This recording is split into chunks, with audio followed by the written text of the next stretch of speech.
up coming at you with a video about my bank series. This right here is my card reader system for your bank account when you come into my bank. Let me show you how it works.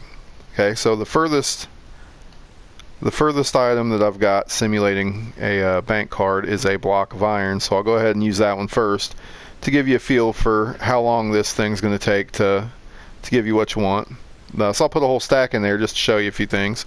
You push the button, it sends your card, and when these lights light up, that's when your card has reached and your account is now accessed. So that takes a little bit of time. This is only 8. I plan to make this upwards of 80 plus accounts, so it might take a little longer to get to some of them. I'm going to try to use command blocks and cut some of that time. So my goal is to have each and every one of these accounts run into a separate address on a RAM, and that RAM, each address stores a number, and that number will be your account's password.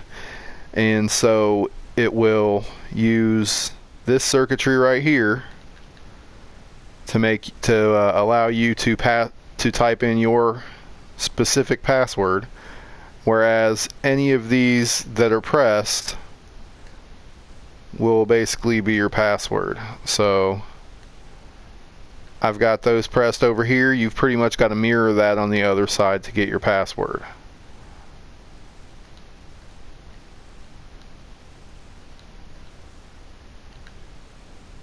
This thing's also going to have the capacity to where when you finally finished your transaction, you can change what your password is. So the next time you use your account, you will have to type in a different password than you did this time.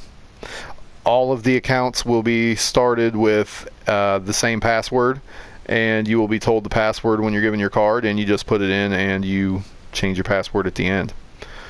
Now, some of the features that I've got in this are, if you get your password wrong twice, this line will be hit. This is what I call a blacklist. Okay, basically it locks your account. So down here you see the light on, that means that this account is locked.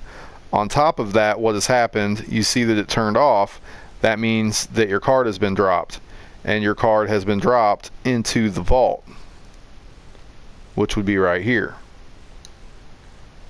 Now,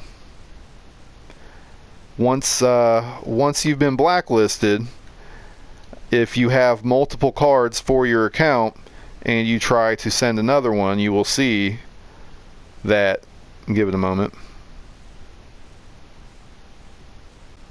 that even though it went into your account, it quickly was denied, and once again it is back here in the vault.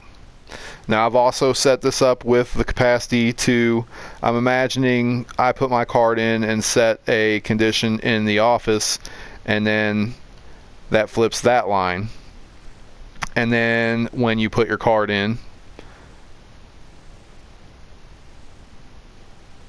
yeah, I don't even know why I keep putting that in there, but when you put your card in, then it will come over here. It activates the line, but you see that hit back behind there. And now instead of going into the vault, you get your card back. And in my eyes, I would get my card back too, and that would be flipped. And then you would get your card back. And now, when you put your card back in there,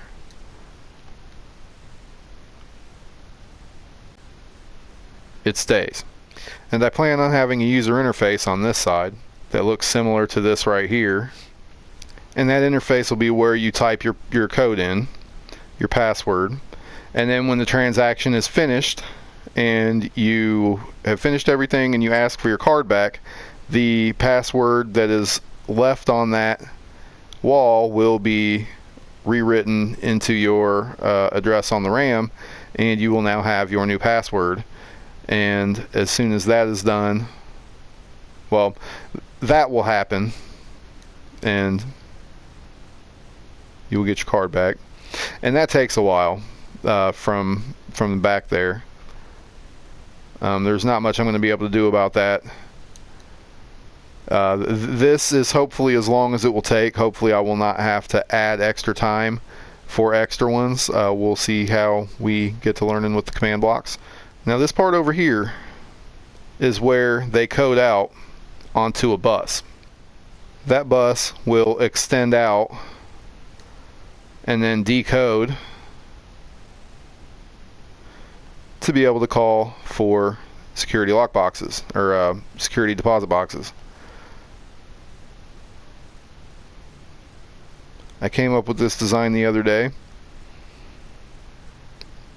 I plan to have upwards of 80 of these as well. So basically what will happen is you will receive the address on the bus, and you will receive the go for that address, and you will get the car that had that address, and that was the final address. And you'll see that when you press the button, it goes back to that address, and then you get a light which dictates up at the top that now the car is back. Another car can be called, or you can complete your transaction. But because we've got this signal here, you cannot get your card back and complete the transaction until all the security boxes are back in their rightful positions. So that's what I've got going on with my bank so far. I'm actually kind of geeked about some of the concepts that I'm coming up with. If you've got some ideas of how to make this a little bit better, just let me know.